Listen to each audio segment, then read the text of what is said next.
시청자 여러분 안녕하십니까? LH 직원들의 신도시 투기 의혹이 일파만파 번지고 있습니다. 내부 개발 정보를 이용하고 묘목 심기와 쪼개기 매입 같은 투기 수법을 동원한 정황이 곳곳에서 포착되고 있습니다. LH 직원들의 땅 투기 의혹은 이제 지자체와 다른 공공기관으로까지 확산되고 있습니다. 국민들은 일부 공직자들의 이 같은 행위에 배신감을 느끼며 철저한 조사와 처벌을 요구하고 있습니다. 이번 주 이슈 인사이드에서는 LH 투기 의혹 사태의 원인과 파장을 짚어보고 제도적 해결 방안을 논의합니다. 또 정부가 택배 상하차 과로사 대책으로 이주 노동자 고용을 허용한 소식 등 지난 한 주간 주목할 만한 뉴스도 살펴봅니다.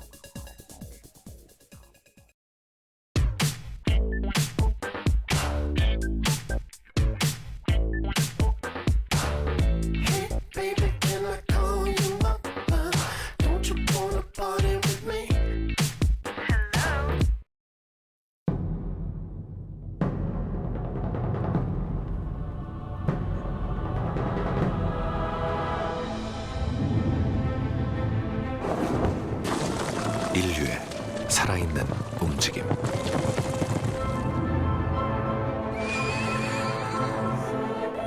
LG 올레드 TV로 컬러를 더 선명하게,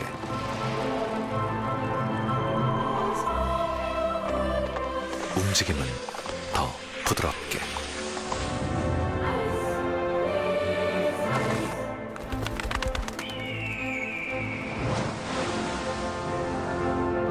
반응 속도를 더 빠르게.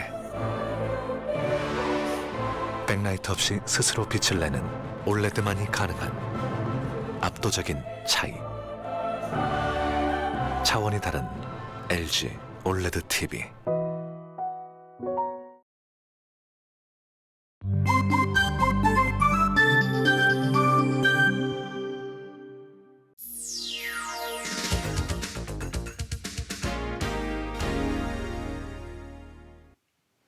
지난 한 주간의 중요 이슈를 살펴보는 시간 뉴스 큐레이션입니다. 오늘도 보도 김은혜 기자 나와 있습니다. 어서 오십시오. 안녕하세요. 네, 김 기자 지난 한 주 소식 전해주시죠. 네, 택배 현장에서 과로로 추정되는 노동자들의 사망이 잇따르면서 이 현장에 외국인 노동자들이 투입될 전망입니다. 열악한 노동 환경 개선 없이 위험에 이주화만 한다는 비판이 나오고 있습니다. 네, 지난 13일 경북 김천에서요, 로젠택배 소속 50대 택배기사 김모 씨가 차량에서 쓰러진 채 발견돼 병원으로 옮겼지만 숨졌습니다. 사인은 뇌출혈인데요, 유족들은 과로사를 주장을 하고 있습니다. 김 씨는 주 6일 60시간 넘게 일을 했고 또 넓은 면적을 홀로 담당을 해왔다고 합니다.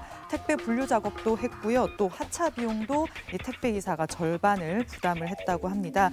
그리고 이 산재보험 적용 제외 신청서를 강요받았다, 이런 주장도 나왔는데요. 신청서에는 이 신청자가 자필로 작성해야 되는 본인 신청 확인란이 있는데 이게 공란으로 비워져 있다고 합니다. 이 사건 날 때와 비슷한 시기에 이 택배 노동자들의 과로사를 막기 위한 대책이라는 것이 발표됐는데 네네. 그동안 말이 많았던 상하차 작업에 외국인 노동자를 투입하는 방안이 검토되고 있다죠? 법무부가요, 방문 취업 비자 H2로 입국한 외국인의 취업이 허용되는 업종을 늘리는 내용의 출입국 관리법 시행령 개정을 예고를 했습니다.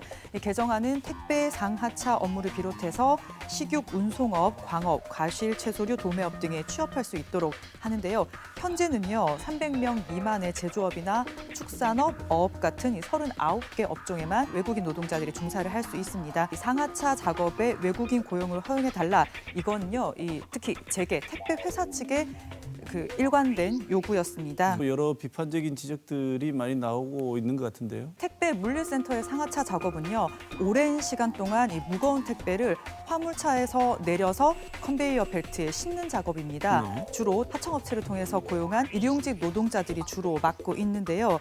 지난해 상하차 일용직 노동자 104명을 대상으로 한 설문조사에서 응답자의 57.7%가 일하던 중 다친 경험이 있다, 이렇게 답할 정도로 체력 소모도 크고 열악한 환경입니다. 이런 작업에 인력이 부족하니 외국인 노동자를 투입하는 건 위험에 이주하다 이런 비판이 나오고 있는데요.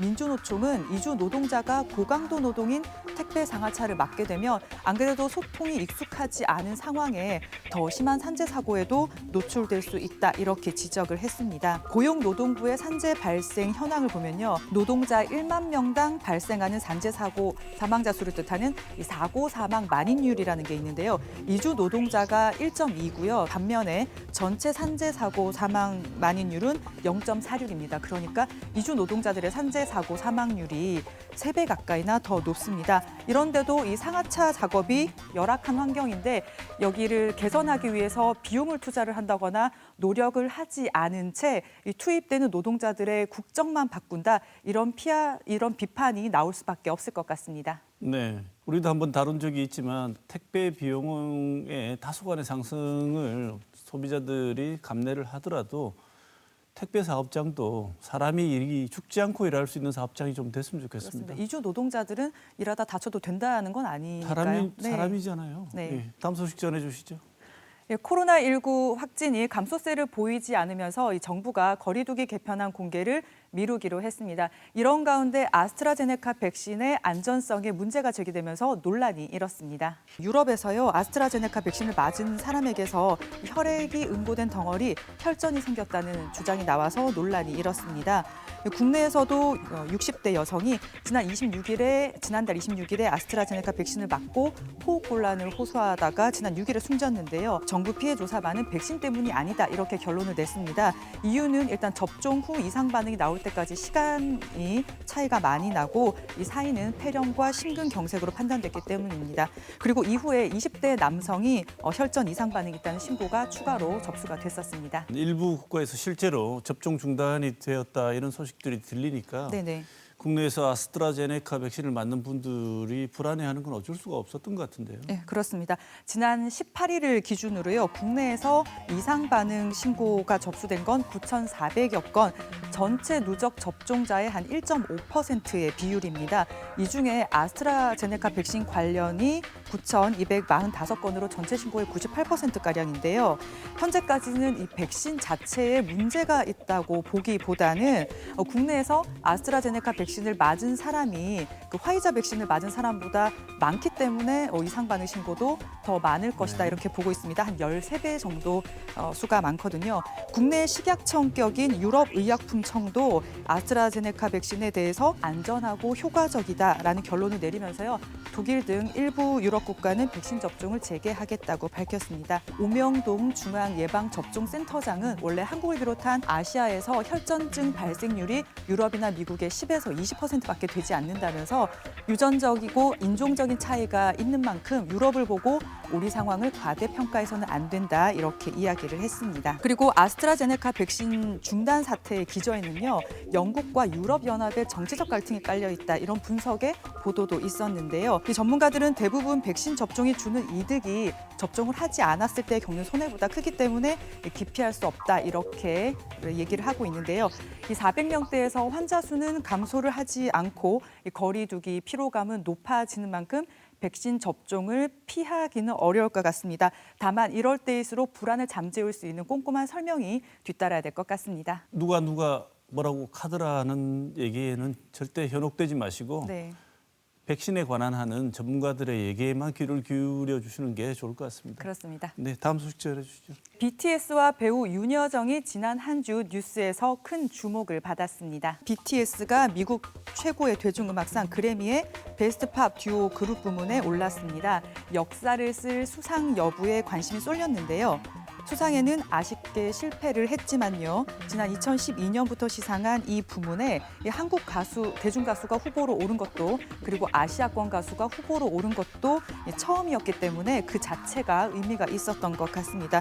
또 한국인 가수로는 처음으로요. 이 그래미에서 단독 공연을 했습니다. 올해 그래미는 흑인 인권 운동과 여성 문제 등에 초점이 맞춰졌지만 권위적이고 보수적이라고 평가를 받는 만큼 수상이 쉽지 않았을 거다 이런 분석도 있는데요.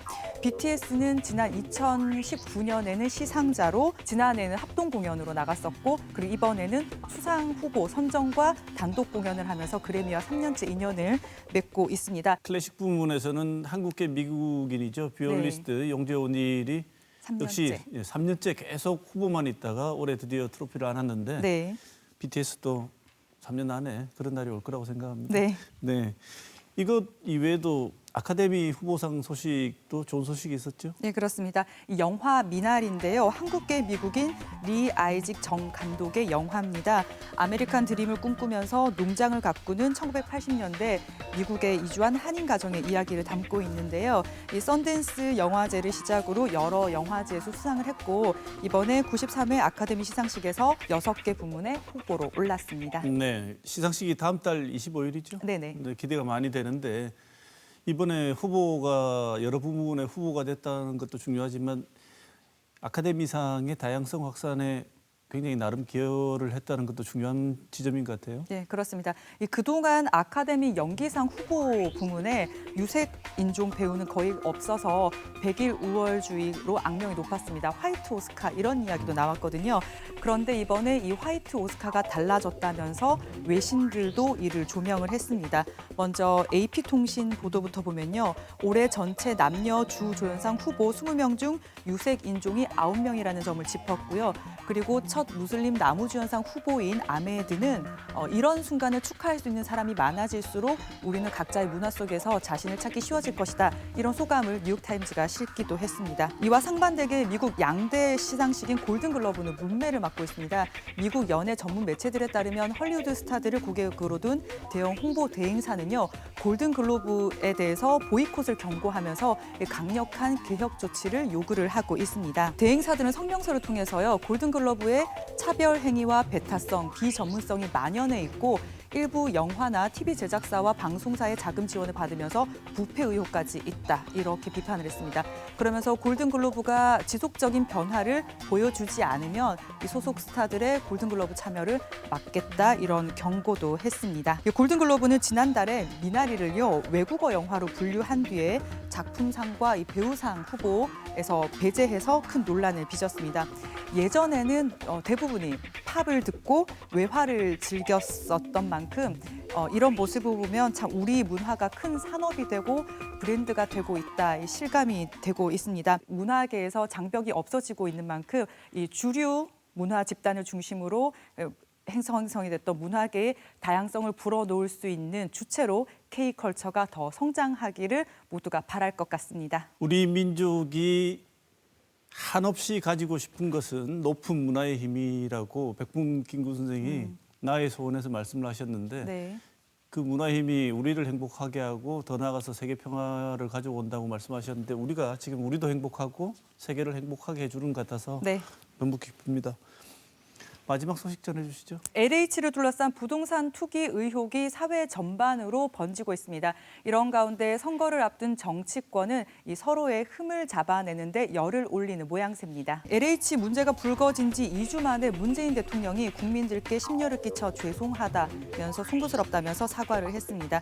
이 남은 임기 동안 부동산 적폐 청산을 위해서 노력하겠다고도 이야기를 했는데요. 같은 날 국회도 큰 결정을 했는데요. 민주당이 제안했던 특검 수사를 시간 끌기라면서 거부해오던 국민의힘이 이 3월 회기 중에 특별법 공동 발의를 해서 처리하자 이렇게 제안을 받아들였고요. 그리고 국정조사까지 하자 이렇게 얘기를 했고 민주당도 이를 수용을 했습니다. LH 공격하면 LCT로 네. 맞서는 이런 서로 부동산 흠집 들추기를 하고 있는 것 같습니다. 네네. 이런 이유가 사람들이 지금 부동산 문제를 꺼내면 굉장히 예민하게 반응하기 때문인 것 같은데 선거가 힘이 세긴 센 모양입니다. 정치권도 의혹이 있을 때 이런 의혹이 많기 때문에 의혹을 푸는데 앞장서는 모습을 보여준다 이런 의도도 있겠지만 사실 이런 행위들을 통해서 서로의 흠집을 더 드러내서 알리자 이런 의중이 있을 겁니다. 일단 큰 틀에서는 LH 특검과 국정조사 그리고 국회의원 300명 부동산 투기 전수조사에 합의를 했지만요. 세부 사항에서는 기싸움을 하였는데요. 이 특검의 경우 수사 구성과 수사 개시에 한 달가량 소요가 되고요. 그리고 이 수사 범위에 따라서 이 다음 달 재보궐선거를 넘어서 차기 대선까지 영향을 줄 수 있기 때문에 이 특검 관련한 세부 사항에 대해서도 아마 기싸움이 팽팽할 것으로 분석이 됩니다. 우리 지역에서도 부동산 투기 의혹이 지금 제기되고 있죠? 예, 그렇습니다. 지난 시간에 우리 지역 경찰들도 지역의 개발 사업지들을 집중적으로 살펴보고 있다 이렇게 말씀을 드렸는데요. 이 대구 수성구청은 이 현 김대건 수성구청장을 경찰에 수사 의뢰했습니다. 이 김대건 수성구청장 부인이요 연호지구 내 토지를 샀다가 이 사업지구 지정 이후에 이를 되팔면서 억대 시세 차익을 남긴 의혹이 있다 이런 내용이고요. 그리고 수성구와 맞닿아 있는 경산 대임지구에서도 이 신규 택지 후보 발표 2년 전부터 이 지분 쪼개기 같은 방법으로 이 토지 거래가 급증한 것으로 확인돼서 조사를 하고 있습니다.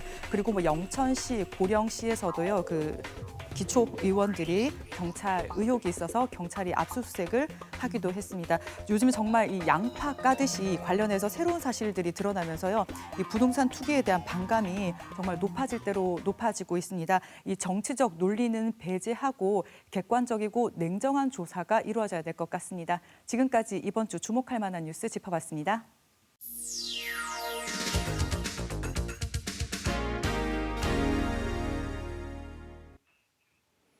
최근 LH 직원의 땅 투기 의혹이 국민적 공분을 사고 있습니다. 공직자들이 내부 정보를 이용해 사익을 취하는 것은 중대한 범죄인데요. 공직사회 전반으로 투기 의혹에 대한 신속한 조사와 처벌이 이루어져야 한다는 목소리가 높아지고 있습니다. 오늘 이슈 인사에 대해서는 LH 투기 의혹 사태와 파장을 살펴보고 어떤 대책이 필요한지 논의해 보겠습니다. 먼저 오늘 나와주신 두 분 패널 소개하겠습니다. 강금수 대구 참여연대 사무처장 모셨습니다. 어서 오십시오. 네, 안녕하세요. 민변 대구 지부 강수영 변호사 모셨습니다. 어서 오십시오. 네, 반갑습니다. 네. 대부분의 국민들이 정말 분노하고 있는 공분을 그야말로 사고 있고 이번 일로 말미암아서 전체적인 어떤 투기에 대한 파장이 일파만파로 정말 번지고 있습니다. 이번 LH 직원 땅 투기 의혹은 최초로 참여연대하고 민주사회를 위한 변호사 모임에서 제기를 같이 하신 건데요. 결국 이 파장이 퍼져서 최근에 대통령 사과까지 결과를 빚었는데 먼저 이 다른 내용은 차치하고라도 LH 직원들의 땅 투기 의혹 사태를 보신 두 분의 소감을 먼저 듣고 시작하도록 하겠습니다. 먼저 처장님 먼저 말씀 주실까요? 예, 요즘 제 주위에 보면은 사람들 술자리가 부쩍 늘었어요. 네. 그거는 뭐 방역 수칙이 완화된 그 요인도 있겠지만 제가 보기에는 이 부동산 투기 사태에 대한 울분이 워낙 커서 그렇다 이렇게 보여지더라고요. 일반 서민들의 경우에는 수십 년 아끼고 모아야 겨우 이제 집 한 채 장만하고 특히 청년들의 경우에는 영끌 시대라고 해가지고 영혼까지 끌어모아야 뭐 집 한 채 구하는 그런 시대가 됐는데 이런 사람들 입장에서 보면은 공무원들이 주거 복리를 위해서 일해야 될 공무원들이 공직자들이 그 정보를 이용해서 사익을 추구했다. 우라통이 터지는 사안이 아니겠습니까? 더군다나 이제 일부 LH 직원들의 경우에는 뭐 이게 우리 복지 시책이다. 차명 투기하면서 계속 끝까지 남아있겠다. 이런 식으로 말을 하니까 최소한의 어떤 공직윤리나 양심의 가책도 찾아볼 수 없다는 점에서 너무나 많은 국민들이 분노하고 있는 거죠. 네. 강 변호사님 보시기에 어떻습니까? 이게 이제 단순히 그들이 정보를 이용해서 돈을 많이 벌었으니까 아우 나 배 아파 이런 문제가 아닙니다. 네. 이게 공직자들은 사익을 취하면 국민들은 손해를 볼 수밖에 없는 이 국민과 공직자 사이의 이해가 충돌하는 사안이거든요. 근데 단적으로 말씀드리면 이게 공공주택 사업을 할 때는 토지를 매입하는 과정이 제일 지난한 과정입니다. 가장 돈이 많이 들고요. 근데 이런 직원들이 내부 정보를 활용해서 보상을 최대한 많이 받아낼 수 있도록 한다는 것은 그만큼 토지에 들어간 돈이 많다는 것이고요. 네. 그러면 그게 다 분양가의 전가가 되죠. 지금 온 나라가 부동산 가격을 안정화시키겠다고 노력하는 판국에 자신들의 이익을 보겠다고 토지 매입비를 대폭 늘리는 이런 행태를 그것도 이게 한두 해가 아니고 아주 오랫동안 이루어져 왔다는 것에 엄청난 분노를 느낍니다. 네. 정보가 있어가지고 자기들이 여기에 투자한다는 것 자체가 굉장히 공직윤리 위반인데 법적 위반이기도 하고요. 그 정도가 아니라 자기들이 어떻게 하면 가장 최대한의 이익을 볼 수 있는지 제일 잘 아는 직원들이 맞습니다.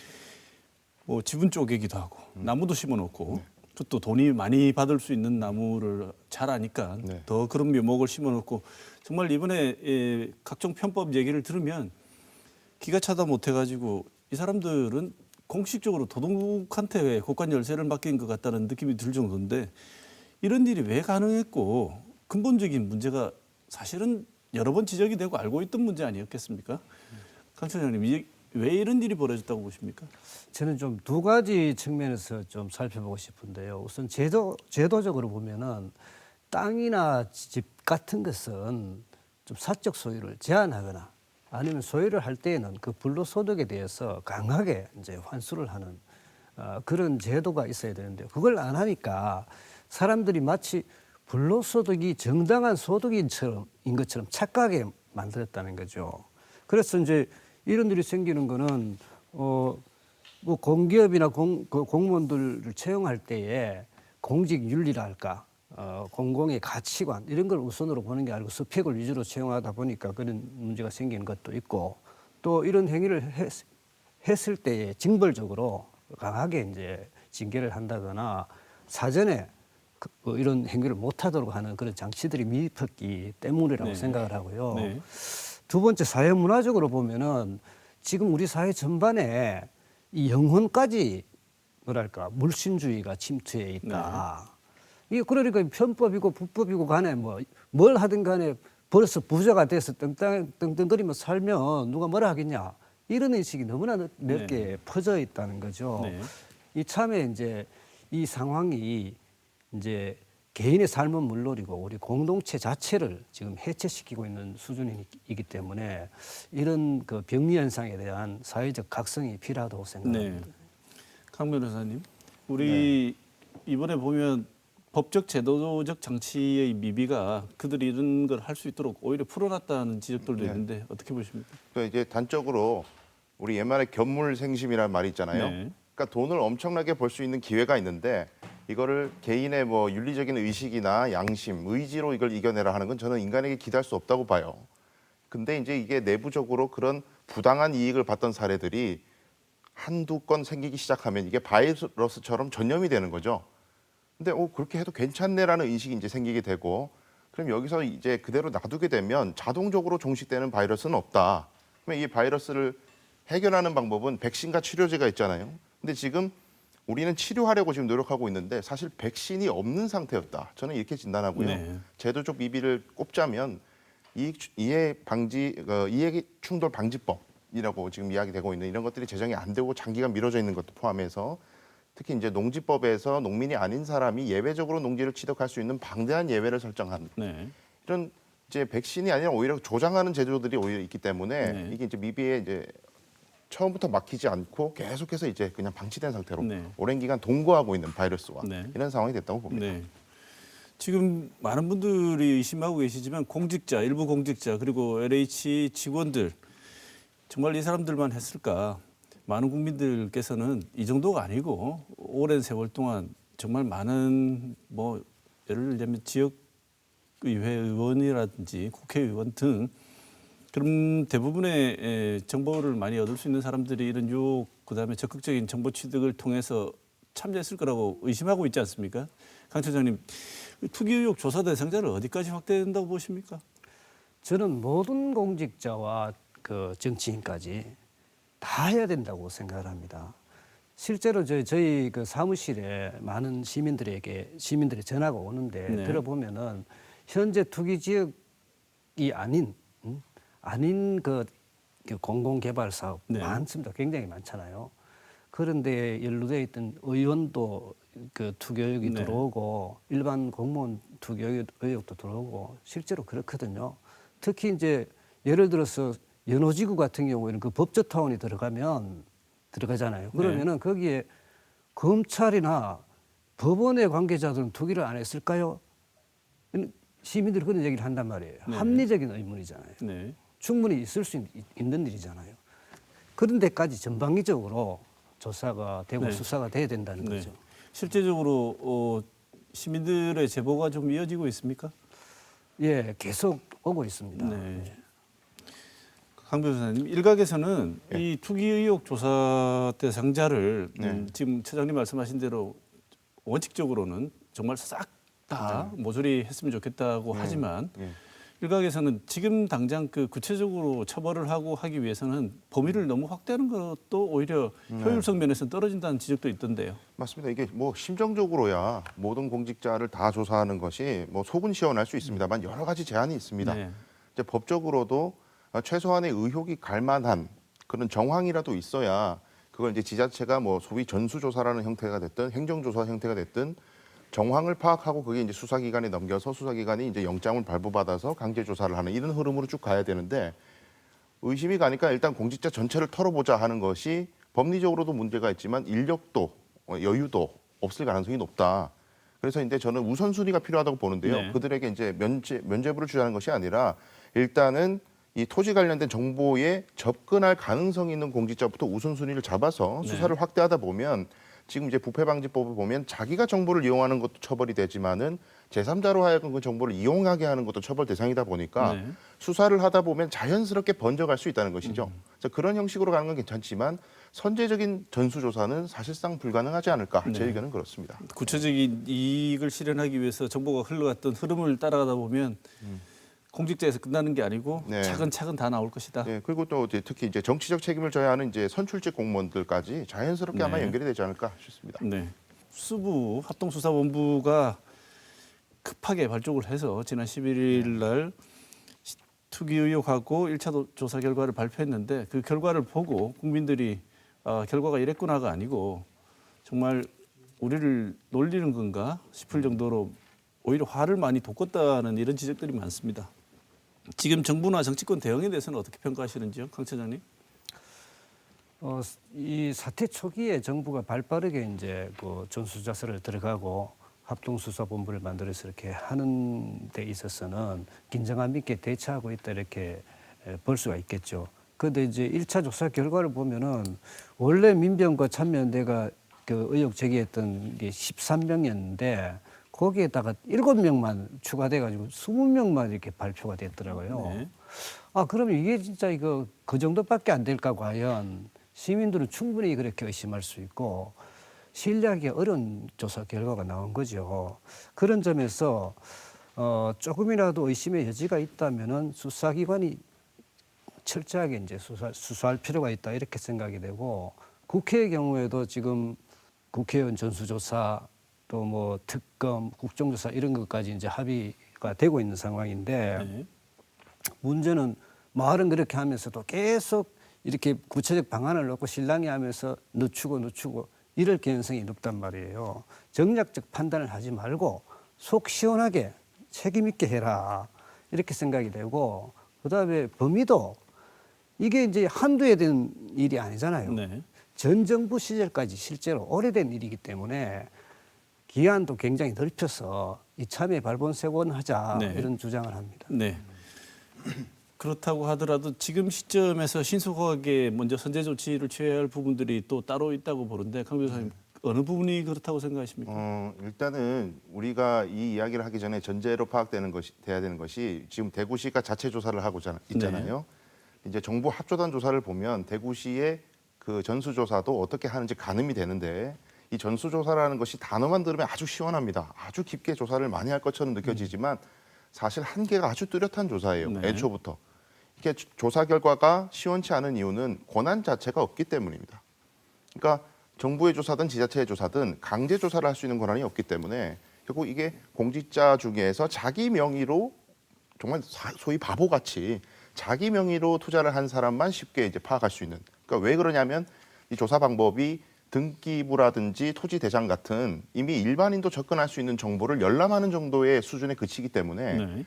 그 이상의 어떤 수사, 예를 들면 이게 차명 거래라면 실제로 이 토지를 소유하는 데 있어서 자금을 누가 부담했느냐, 이거는 금융조사를 해야 되거든요. 근데 이게 강제적으로 불가능하니까 개인정보 동의를 해야 된단 네. 말이죠. 근데 그 동의를 안 해줘 버리면 네. 전수조사에서 걸러낼 수 있는 방법이 없어요. 그래서 정부가 됐든 지자체가 됐든 전수조사는 그야말로 경찰이 하는 강제 수사의 전 단계에서 의혹 정도를 정리하는 기초 조사의 수준에 불과한 것이기 때문에 네. 이걸 가지고 정부가 어떤 막강한 권한을 가지고 마치 다 밝힐 수 있다는 식으로 정부가 이제 선제적으로 입장을 발표했다는 것도 조금 성급했고 네. 한계가 분명한 수사인 만큼 재빨리 이제 기초 자료를 모아서 경찰로 그리고 이제 법원의 영장을 받은 강제 수사 가능하도록 그렇게 연결이 돼야겠습니다. 네. 그래서 이런 말이 나오는 것 같은데 미공개 정보 이용한 것을 입증하기가 네. 정말 난망할 것이다. 투기 혐의를 밝혀내는 데는 굉장히 어려움이 많을 것이라고 보시는 분들도 많은데 이 지점이 지금 지적하신 그런 내용 때문에 그런가요? 맞습니다. 예. 네. 그러면 대부분 압수한 직원들 휴대폰도 강제로 포렌식을 해보려고 그러면 법적인 영장 같은 게 있어야 되지 않습니까? 그럼 결국은 법적인 어떤 기소든지가 진행되기 전에는 구체적으로 우리가 말하는 정말 진정한 조사의 형식 그에 합당한 내용은 나오지 않는다는 얘기네요. 그렇죠. 원천적으로 불가능한 이야기입니다. 사실은. 그런데 이제 그거를 솔직하게 좀 국민들에게 설명을 하고 정부나 지자체가 할 수 있는 정도의 어디까지가 정부나 지자체가 할 수 있는 것이다라는 명확한 한계를 그어놓고 그다음에 이제 솔직하게 어떻게 앞으로 대응에 대해서 전략을 마련해야 되는데 이게 선거를 앞둬서 그런지 정부나 지자체가 마치 다 할 수 있는 것처럼 자꾸 이렇게 뭐 패가망신시키겠다 이런 정치적 구호만 남발되고 있는 게 아닌가 이런 생각이 듭니다. 네. 우리가 볼 때 좀 이상하다. 수사해 주세요 한다고 되는 게 아니지 않습니까? 그렇죠. 정황이 있어야 되죠. 정황도 있어야 되고 이 기소를 하는 정도의 증거 정도는 갖고 있어야지 시작이 네. 될 텐데 네네. 그것마저도 없는 상태라면 설사 정황으로 봤을 때 굉장히 의심이 가나 증거가 하나도 없다. 그러면 기소가 안 되지 않습니까? 그렇죠. 네. 그러면 사실은 지금 장담은 많이 하고 있는데 실질적으로 기소로 이어질 가능성이 전문가로서는 어떻게 보십니까? 그러니까 우리 이제 많은 제가 문의를 받는데 아니 예를 들어서 이렇게 의심이 간다 해도 내 명의로 땅 산 게 아니라 내 가족이 샀는데 뭐 나하고 아무 상관이 없다 이러면 바로 빠져나가지는 거 아니냐. 네.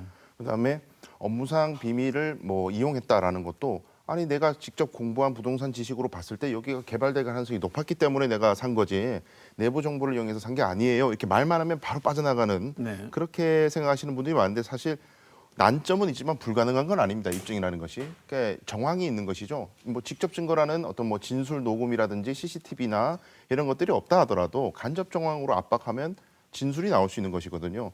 근데 이제 예를 들면 구체적으로 말씀을 드리면 일단 이 공직자가 정보에 접근할 수 있는 가능성이 어느 정도 되느냐 밀접도를 먼저 봐야 될 것 같고요. 그다음에 가장 먼저 두 번째로 확인해야 될 것은 토지를 취득한 시기가 그 일단의 토지들을 봤을 때 이전에는 거래가 거의 없던 곳인데 아무런 공시 정보가 없음에도 불구하고 갑자기 거래량이 늘어난다. 그러면 일단 뭔가 이상한 거죠. 네. 근데 그 취득 시기가 일반인들이 봤을 때는 도저히 그 가격에 살 수 없는 가격이라든지 혹은 대출을 그렇게 많이 받아서 한꺼번에 살 수가 없는데도 불구하고 거래가 됐다. 그러면은 이건 정보를 알고 있는 사람만이 할 수 있는 것이거든요. 그래서 취득 시기가 분명히 밝혀져야 될 것이고 마지막으로는 이제 차명 거래를 했는지 여부. 그러니까 이제 금액을 어느 정도 투자를 했고 이걸 금액을 부담한 사람이 누군지. 그리고 이제 투자한 금액과 이익 간에 이제 대비를 해서 어느 정도 이익을 받는지까지 이제 종합해서 간접 정황들을 쭉 종합해 가지고 진술을 압박하다 보면 서로 간에 이제 진술이 모순된다거나 일관성이 없다거나 진술자 간에 모순이 된다거나 이런 것들이 밝혀지면 압박이 가능하거든요. 예. 그래서 시작을 해서 상당 부분 밝혀냈다고 하더라도 사실은 국민들이 보시기에 투기한 사람들한테 가장 국민들이 만족해 하실 만한 합당한 처벌은 투기 이익을 환수를 하고 그것을 넘어서 몇 배의 징벌적인 어떤 벌어들인 이익을 오히려 다시 되돌리게 함으로써 고통을 주는 게 그들이 이 눈먼 돈처럼 보고 취하려고 했던 이익을 보려고 했던 행위에 대한 가장 뼈아픈 처벌이 아니겠습니까? 맞습니다. 그런데 그게 과연 가능할 것인가에 대해서 역시 또 많은 의문이 제기되는데 어떻게 보십니까? 지금 이제 부패방지법에 보면 공직자가 이제 업무 처리 중 알게 된 뭐 비밀을 이용해서 자기가 재물이나 이익을 취득한 경우 또는 제3자에게 그런 취득하게 하는 경우까지 포괄해서 이제 처벌하는 규정이 있고 더 나아가서 이제 재물을 몰수하는 규정과 이익을 추징하는 절차까지 이제 규정이 다 있습니다. 있기는 있는데 일단 이 대전제는 아까 말씀드렸던 그런 뭐 업무상 비밀을 이용했다거나 이런 것까지 다 증명이 됐다는 것을 이제 전제로 하는 것이고요. 네. 그다음에 난점은 있는 것이 일단은 그 몰수라는 것은 토지 자체의 몰수를 의미하거든요. 어떤 비밀 정보를 이용해서 토지를 가지고 있는 상태라면 뺏을 수가 있는데 이미 지금 사업이 시행이 돼가지고 보상을 받고 토지 소유권을 잃어버린 경우에는 토지 자체를 몰수하는 것이 불가능합니다. 그러면 결국 이익을 이제 환수를 해야 되는 거죠. 네. 그러면 자기가 투자했는 돈과 실제로 이제 보상을 받은 돈 사이의 차익 정도 그걸 이제 환수할 수 있는 것인데 말씀하셨던 그 3배 몇 배에 달하는 소위 말하는 징벌적 제재 이런 것들은 지금 규정이 없는 상태입니다. 그렇기 때문에 사실은 속 시원하지가 않죠. 좀 부족하게 느껴지는 것이고요. 그다음에 제3자가 이득을 보게 한 경우에는 당사자가 공직자가 아니기 때문에 훨씬 좀 까다로울 것입니다. 네. 그래서 이제 명시적으로 제3자에 대한 몰수나 추징도 가능하다는 입법이 좀 보완돼야 될 것으로 보입니다. 자, 대구 지역, 경북 지역도 전국이 다 그런데 우리 지역만 청정지구일 리가 없고 우리 지역도 이런 일들이 비일비재할 것이라고 충분히 예상할 수 있습니다. 최근에 수성구청장 부인이 연호지구 LH 연호지구에 투기를 한 것도 있고 많은 이제 하루에 뭐 한두 건 정도는 제보든 아니면 의혹 제기든 계속 지속적으로 지금 이 문제 제기가 되고 있는 것 같습니다. 대구 경북 지역에서도 내부 정보 이용해서 투기를 했다는 내용들, 공직자들의 투기 의혹 제기, 문제 제기 강 처장님 계속 진행되고 있는 내용들이죠. 그렇죠. 말씀하셨다시피 수성구청장 배우자 그 투기 의혹도 있었고 경북도의 기초의원도 2명 또 경찰이 수사를 하고 있다. 이런 기사가 나왔고요. 그렇다시피 대구 경북에도 상당수의 그 투기 의혹이 투기가 있을 것이라고 생각을 당연히 할 수 있는데요. 왜냐하면 시민들이 저희한테 들어오는 제보만 봐도 그렇거든요. 여기서 뭐 이름을 밝힐 수는 없지만은 지방 의원 이름, 공무원 이름들이 막 나옵니다. 거기에다가 보면은 특히 대구 경북은 제가 볼 때는 딴 지역보다 더 많을 수도 있다. 네. 왜냐하면은 정치와 행정을 오랫동안 특정 정당이 독점해 왔기 때문에 정치와 행정 간의 유착, 또 정치 행정과 경제 간의 유착 이런 것들이 문화 현상으로 이렇게 퍼져 있는 그 지역으로 이제 볼 수가 있거든요. 그렇기 때문에 웬만한 것은 서로 봐주고 넘어가는 그런 이제 문화가 형성돼 있는 곳이기 때문에 딴 데보다 훨씬 많을 거라고 지금 생각을 합니다. 네. 그런 점에서 좀 더 강력하게 할 필요가 있다 이렇게 네. 보는 거죠. 지금 구체적으로 우리 지역에서 어느 지역이 문제 제기 살펴봐야 되는 지역으로 지적되고 있는 곳이 어느 곳입니까? 그중에 많겠지만 그중에서도 예, 예. 특별히 뭐 주목해야 되는 곳이 있다면요? 저희한테 제보 들어오는 곳 중에는 지금 저기 그 대구시는 저기 도시공사의 그 7지구하고 어디고 저기 LH공사의 5개 지구, 12개 지구를 이제 조사를 하는 것인데 그 중에서도 제보를 받아보면은 수성 연호지구와 또 수성 의료지구 이쪽에 그 많은 제보가 있습니다. 네. 집중적으로 살펴볼 필요가 있는 것이고요. 그래서 보면 이게 또 이렇게 딱히 또 이렇게 이 조사 대상으로 지목된 12곳뿐만이 아니고요. 각종 공공기관이 발주하는 이게 토지 주택 사업들 또는 개발 사업들 여기와 관련된 제보도 굉장히 많이 들어옵니다. 네. 그렇기 때문에 이번에는 1차로 이렇게 그 12곳을 그 대상으로 하지만 전반적으로 번져 있는 거기 때문에 차후에는 그 확장할 필요가 있다고 보는 거예요. 네. 이 우리 지역에서 벌어지고 있는 이 조사 주체, 조사 내용에 대해서는 또 추가적으로 지적하거나 지적하실 말씀이 없으신지요?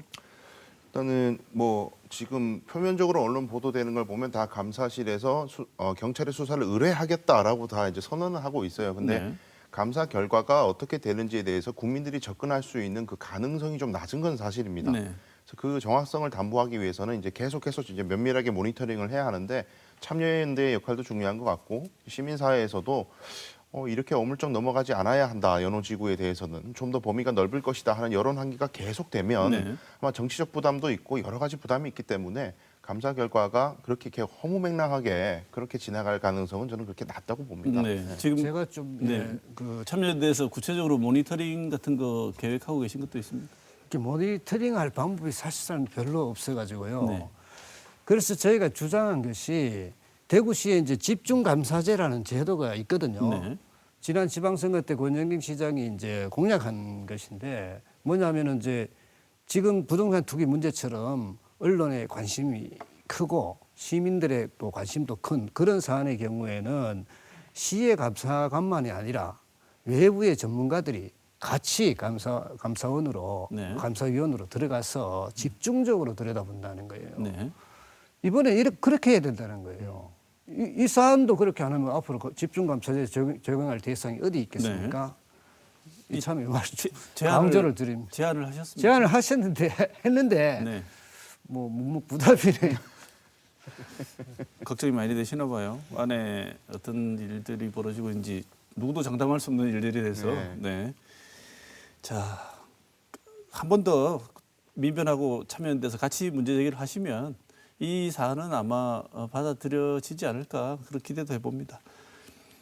자, 이제는 아까 말씀하신 그 일이 벌어지고 난 뒤에 환수하거나 하는 데는 너무 힘들기 때문에 법적 제도적 장치를 통해서 이런 시도 자체를 꿈을 못 꾸게 해야 된다는 게 굉장히 중요한 지점 같은데 이번 일이 벌어지고 난 뒤에 여당, 야당, 그다음에 각 정치권에서 하는 걸 보면 많은 국민들이 어이없어 하실 것 같아요. 그렇게 제도적 장치를 통해서 이 구멍이 너무 많다고 수없이 문제 제기를 했음에도 불구하고 내 몰라라 하다가 갑자기 이 세상에 없는 또 정의로운 분들이 되셨는지 선거가 참 무서운 것 같습니다.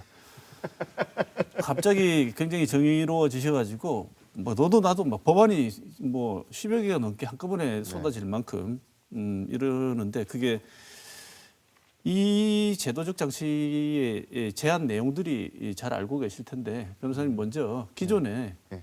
제한되었던 이런 제도적 장치들이 없으면 이런 일들이 벌어진다고 하고 여러 군데에서 법적인 네. 장치를 만들자고 하지 않았습니까? 예, 예. 그 내용을 먼저 소개를 좀 해주시죠.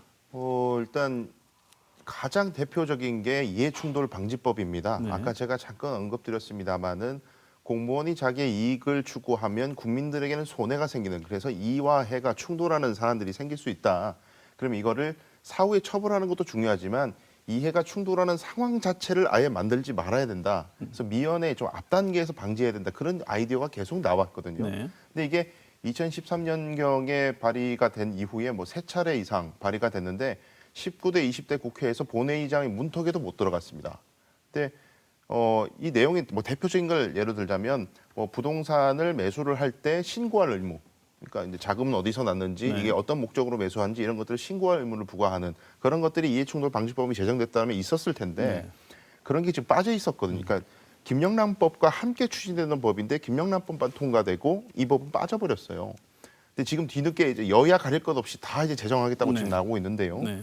그것과 더불어서 지금 이제 포인트로 제가 지적하고 싶은 것이 뭐냐면 자본시장법에는 이미 이제 증권회사의 직원들이 이런 식으로 차명 거래로 주식을 취득하거나 자기 내부 정보를 이용해서 주식을 자삼자에게 취득하게 하는 이런 것들을 제도적으로 아예 미연에 방지하는 제도가 이미 있습니다. 네. 차명 거래 자체를 처벌하고 있고요. 네. 그다음에 일정 기간마다 자기 소속 증권회사에 자기가 취득한 주식 전부를 신고해야 됩니다. 증권사에서는 이야기하는 것이 사실상 이건 주식 거래 하지 말라는 거다. 이렇게까지 이야기를 할 네. 정도거든요. 이런 제도 충분히 만들 수 있었어요. 근데 지금 이제 만들겠다고 하고 있는 상황이죠. 예. 참여연대에서도 공공기관 내부 윤리 강화하기 위한 제안들, 그다음에 이런 그 공무원 투기 방지를 위한 여러 가지 제도적 장치에 대한 제안들을 많이 하셨을 것 같은데, 시장님 어떤 내용들이 있었습니까? 이제 직무윤리와 이제 사회적 책임을 정말 제도를 잘 촘촘하게 갖추어야 되는 것인데요.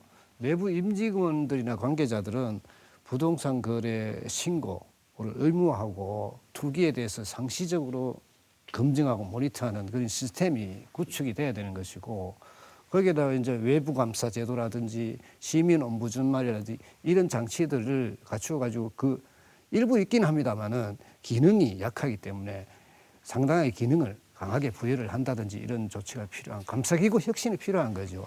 그다음에 제가 볼 때는 이 법제는 뭐 나중에 좀 더 얘기할 시간이 있을 테니까 나중에 얘기하고 지금 공공기관이 문제는 경제적 효율성 위주로 평가를 받고 사업을 운영하고 성과 관리를 한다는 게 저는 굉장히 큰 문제라고 생각합니다. 이게 경제성을 앞세워 버리니까 사회적 책임 문제라든지 윤리 문제, 가치관 이런 거는 부차시돼 버리니까 해이해지는 거잖아요. 그래서 공공기관은 시민복지와 공공복리를 위해서 이제 존재하는 것인데 그럼 공공적 가치를 우선에 놓아야 된다는 거죠. 네. 그래서 평가를 할 때에도 예를 들어서 대구 도시공사는 서민주택, 질 좋고 값싼 서민주택을 공급하는 것이 제1의 목표다. 그러면 그 일을 얼마나 잘했느냐를 평가를 해야 된다는 거잖아요. 네. 사업도 그렇게 구성이 돼야 된다는 것이거든요. 근데 영리를 추구하게 된단 말이에요. 추구한단 말이죠. 거기서 저는 문제가 발생하는 것이다. 뭐 대구 의령 같은 경우에도 서민들의 의료 복지를 위해서 세워진 것인데 자꾸 정치권이 왜 적자냐 자꾸 따지고 물으니까 자꾸 영리하는 쪽으로 간단 말이에요. 네. 이건 본질 자체가 이제 훼손돼 버리고 직업의식이 직업윤리가 깨져 버린다는 거예요. 그렇기 때문에 사업 운영이나 또는 성과 관리 평가에서도 공공의 가치를 우선해 놓고 전면적으로 재구성할 필요가 네. 있다는 거죠. 제가 하나 더 보완해서 말씀드리면 그 백신 중에 이제 중요한 백신이 아까 이제 신고 의무 부과라든지 차명 거래 금지 뭐 이런 네. 걸 제가 말씀드렸는데 사실 지금 이 투기 문제에 있어서 가장 중요한 게 농지법 개정입니다. 네. 우리 3기 신도시 지금 문제된 LH 직원들의 문제도 보면 뭐 대부분이 농지를 지금 취득해서 문제가 생긴 것들이거든요. 근데 우리 헌법 정신에 우리 헌법에는 농지는 농사를 짓는 사람이 가져야 한다는 경작 유전 원칙이 우리 헌법 정신이고 이 국가 네. 정체성에 들어가는 것입니다. 근데 농지법은 그걸 실현하기 위해서 만든 법이거든요. 근데 계속 예외 규정들을 열어두면서 지금 이제 분석에 따라서 다르겠지만 적어도 한 15개 정도의 예외는 보인다. 농민이 아니더라도 농지를 취득할 수 있는 여러 예외가 있는데 가장 지금 LH 직원들이 활용했던 걸 대표적인 거 하나만 꼽자면 1000제곱미터 미만의 토지는 주말 농장이나 뭐 영농 체험을 목적으로 그냥 농민이 아닌 외지인이 취득할 수 있다는 거거든요. 네. 다 그 규정을 타고 들어와서 지금 보상을 받겠다고 쪼개서 이렇게 들어와 있는 거거든요. 네. 그러니까 이런 농지법 자체를 개정하지 않으면 지금 문제 해결이 불가능한데 대표적인 뭐 대안만 제가 하나만 제시를 해보자면 이 대도시 근교에 있는 농지와 그다음에 아주 이제 산간벽 시골에 있는 농지는 이제 다르게 규제를 해야 될 것으로 봐요. 네. 그래서 대도시에 가까울수록 취득 자격을 좀 엄밀히 하고 지금 정부에서는 지금 내세우고 있는 이야기가 이제 서류 심사를 좀 더 강화하겠다. 농지를 이제 외지인이 취득할 때 실제로 농사를 할 의사가 있는지 없는지, 자금은 어디서 조달하는지, 농업 기계는 뭐 어디서 가지고 오는지, 종류는 뭔지 이런 것들을 좀 꼼꼼히 하겠다라는 건데 지금까지 그 서류들이 너무 부실하게 심사가 되어 왔거든요. 네. 근데 거기 더 앞서서 나가서 취득 자체를 이제 아무리 서류를 꼼꼼히 적어도 자격 요건 자체를 뭐 경력을 많이 요구한다든지 뭐 이런 쪽으로 좀 더 보완할 필요가 있지 않나 생각이 듭니다. 법적인 보완책에 대해서 처장님 더 추가하실 말씀이 있으시면 해주시죠. 아까 이제 이해충돌 방지 제도는 강 변호사님 말씀하셨고 그 외에도 이제 여러 가지 더 있죠. 사실은 그 필수 부동산, 네. 주거용 주택 같은 필수 부동산 외에는 부동산 소유를 금지한다든지 하는 그런 부동산 그 백지 신탁제 네. 이런 것도 필요할 거고 지금 현재 그 참여연대와 정의당 그 심상정 의원이 개정안을 냈는데 공공주택 특별법도 바꿔가지고 이게 1년 이상 징역이나 그 3배 내지 5배까지 벌금을 매길 수 있도록 하고 투기 이익이 한 50억이 넘는다면은 뭐 무기징역이나 5년 이상 징역형을 때릴 수 있는 그렇게 강하게 이제 그 네. 입법 개혁이 돼야 되는 거죠. 네. 지금 짧게 이거 하나 여쭤보고 싶은데 두 분의 의견을 한번 들어보고 싶은데 그렇게 여러 군데서 주장을 했는데 근 10년 가까이 방치해놓은 이해충돌 방지법 처리를 두 정당이 선거를 앞두고 공언하고 있습니다. 이번에는 예측을 한번 해보죠. 처장님 입법할 것 같습니까? 할 것 같습니다. 변호사님 어떻게 보십니까?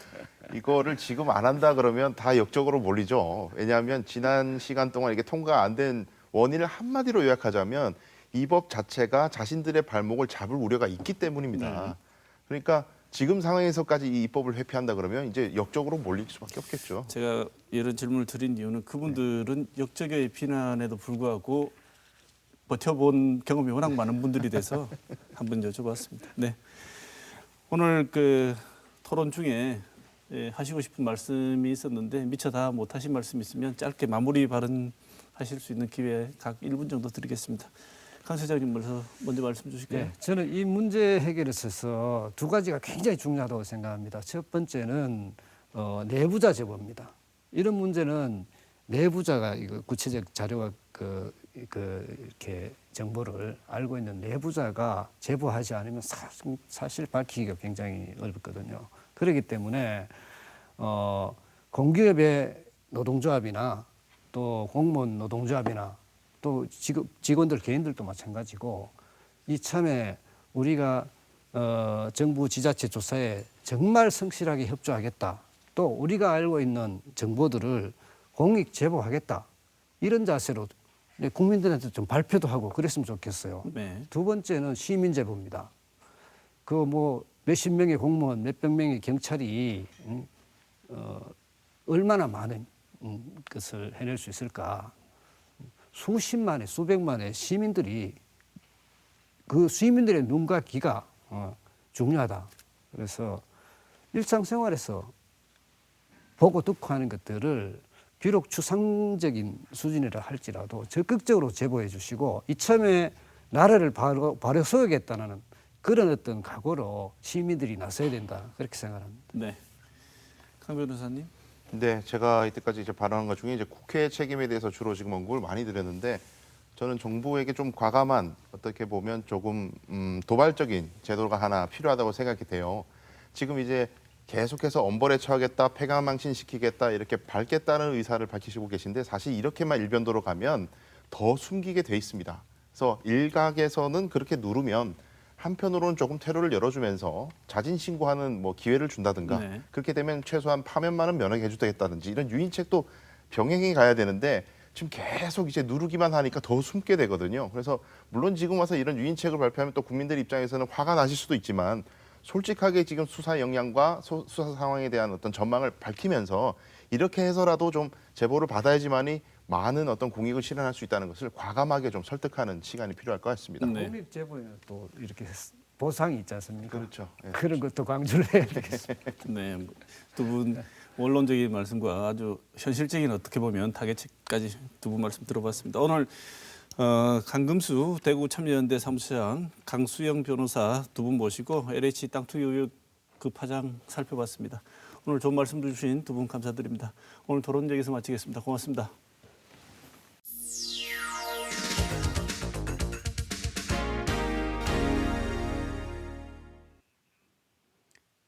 LH 사태로 드러난 부동산 투기의 문제는 이번이 처음도 아니며 그들만의 일탈도 아니라는 것은 국민 대부분이 알고 있던 사실입니다. 사실 LH 직원뿐만 아니라 공무원, 지방의원, 국회의원 등 내부 정부에 조금이라도 줄이 닿는 사람들이라면 이런 의혹에 자유롭지는 않을 것입니다. 이런 탓인지 투기를 한 당사자들은 너라면 안 그랬을 것 같냐고 물으면서 못하고 안 그랬던 너희가 바보라며 상처 입은 국민 마음에 염장을 지르고 있습니다. 이 말을 듣고 내심 뜨끔한 이들도 있겠지만 대부분의 사람들이 그렇게 살고 있지 않습니다. 칸트는 그대가 하고자 꾀하고 있는 그것들이 동시에 누구에게나 통용될 수 있도록 행동하라고 말합니다. 그런 행동의 방식이 윤리, 나아가 법적 제도화의 근본적인 요소입니다. 이번에는 국회의원들이 전수조사도 하고 법도 만들겠다고 합니다. 눈앞에 닥친 보궐선거와 대통령 선거가 힘세고 권세 있는 자들의 목에 방울을 다는 신통한 묘술이 있기는 한가 봅니다. 그런데 누군가 인터넷에 올린 조롱처럼 또 유야무야 되는 것은 아닌지 걱정스럽기도 합니다. 그래서 성 아우구스티누스의 말이 머릿속을 맴돕니다. 하도 거짓말을 일삼아서 무슨 말을 할지 알 수 없는 사람보다는 우리가 알고 있는 개와 같이 있는 편이 낫다. 이번 주 시사톡톡은 여기서 마치겠습니다.